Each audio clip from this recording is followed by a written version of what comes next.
دیکھو دنیا میں ہر کسی کو خوش کرنا یہ بہت مشکل کام ہے. مولانا طارق جمیل صاحب کی بات میں نے کی. طارق جمیل صاحب ایک ایسا عالم ہے شاید دنیا میں ایسے اخلاق میں نے ابھی تک تو نہیں دیکھا.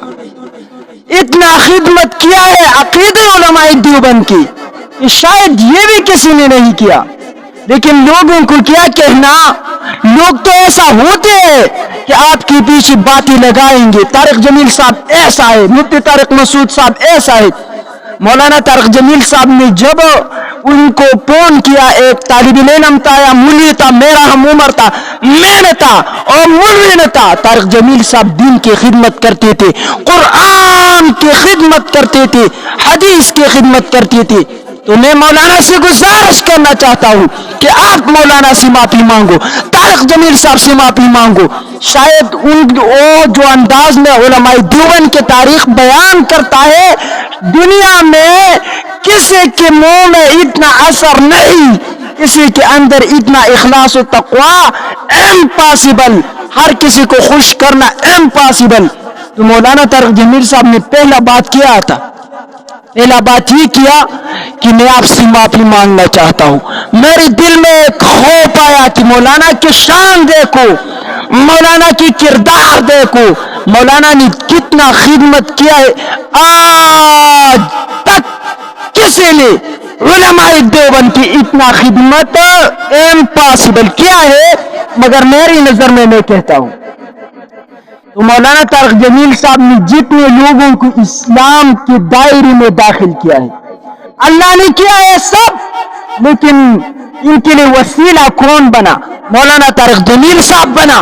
اور کام حکمت سے لیتی ہے, اور میری تیری سی نہیں ہے. مجھے اردو اچھی سے نہیں آتی, اس لیے میں آرگیو میں اگر غلطی ہو جاتا ہے تو میں سب سے معافی چاہتا ہوں اپنی چیزوں. لیکن مولانا طارق جمیل صاحب اگر یہاں آیا تھا ایک دفعہ, جو انٹرنیٹ کا زمانہ نہیں تھا, میں بہت چھوٹا تھا مجھے یاد ہے, تو لوگوں نے کہا کہ ہماری دیر میں مولانا طارق جمیل صاحب مرکز کے لیے اس کا بیان ہے مرکز میں. تو ہمارے گاؤں کے لوگوں کے پاس یہ ٹچ موبائل اس وقت میں نہیں ہوتا, سب لوگ اتنے شوق سے مرکز کے لیے گئے کہ میں نہیں, میرے پاس الفاظ نہیں, میں بھی شوق مند تھا کہ طارق جمیل صاحب کیسا آدمی ہوگا. تو ہمارا ایک پولیس تھا, اس نے مولانا کا پکچر لیا تھا. میں نے جب مولانا کو دیکھا میری دل میں ایسا اللہ نے خوشی دیا, ایسے کہ اللہ یہ کیسا عالم الدین ہے جو لوگ اس کو دیکھنے کے لیے بے چین ہے. اور تم کہتے مولانا طارق جمیل صاحب, مولانا طارق جمیل صاحب.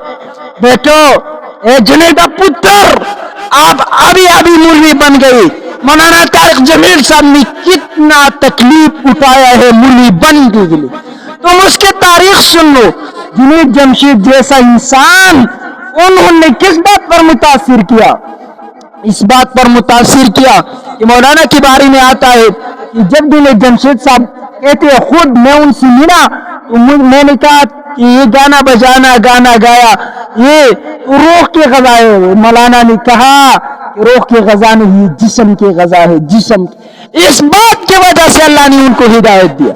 خدا کے لیے میں آپ سے معافی مانگنا چاہتا ہوں, مولانا کی بیچی بیانی نہ دو, مولانا کو تنگ نہ کرنا. مولانا جو کام کرتا ہے ٹھیک کرتا ہے, ہم سب ان کے ساتھ ہے. جو مجھے اس پر کافر کہی, مجھے یہودیوں کا ایجنٹ کہے تو کہے, میں کسی کا پرواہ نہیں کرتا. انجینئر مرزا صاحب نے جب ان کے اسٹوڈنٹ نے کال کیا کہ تم بکواسی ہو, مفتی عبدالواحد قریشی بات کریں گے, میں نے کہا تو بکواسی انجینئر بھی, میں بھی بکواسی, ٹھیک ہے نا, بکواسی سے بات کریں گے. تو بکواسی مجھے کہو, جو لوگ کہتا ہے کہو, میں کسی کا پرواہ نہیں کرنا چاہتا. میں کہتا ہوں نادان کی اس بات کا بالکل نہیں پتہ. وَتُعِزُّ مَن تَشَاءُ وَتُذِلُّ مَن تَشَاءُ.